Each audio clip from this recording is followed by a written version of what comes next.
Next voter ID. ఇదిగోండి voter ID slip. Okay sir, మీరు vote వేస్తారు కదా, మళ్ళీ వచ్చారేంటి? ఏం మాట్లాడుతున్నారండి? ఇదేనేం రావడం, నేను ఓటు వేయడం ఏంటి? మీ ఆధార్ కార్డు ఇవ్వండి. ఆధార్ కార్డా? ఇదిగోండి. సార్ సారీ, మీ ఓటు ఎవరో వేస్తారండి. అయ్య బాబోయ్, నా ఓటు వేరే వాడు వేస్తాడా?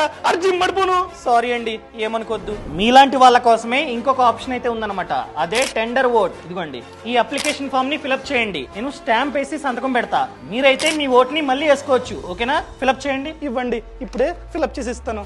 ఇదిగోండి సార్. Thank you. ఒకవేళ ఏదైనా పోలింగ్ బూత్ లో కనుక పొరపాటున ఇలా 14 టెండర్ ఓట్స్ పడ్డాయనుకోండి, ఆ పోలింగ్ బూత్ లో మళ్ళీ రీ ఎలక్షన్ జరుగుతుంది. సరేనండి, ఇప్పుడే ఓటేస్తాను. Thank you. ఈ సమాచారాన్ని ఖచ్చితంగా ప్రతి ఒక్కరికి షేర్ చేయండి. ఒకవేళ పొరపాటున మీ ఓటు వేరే వాళ్ళు వేస్తే ఈ విధంగా టెండర్ ఓట్ మీరైతే వేసుకోవచ్చు. అప్లికేషన్ ఫామ్ ని అడగండి, మేమైతే ఇస్తాం.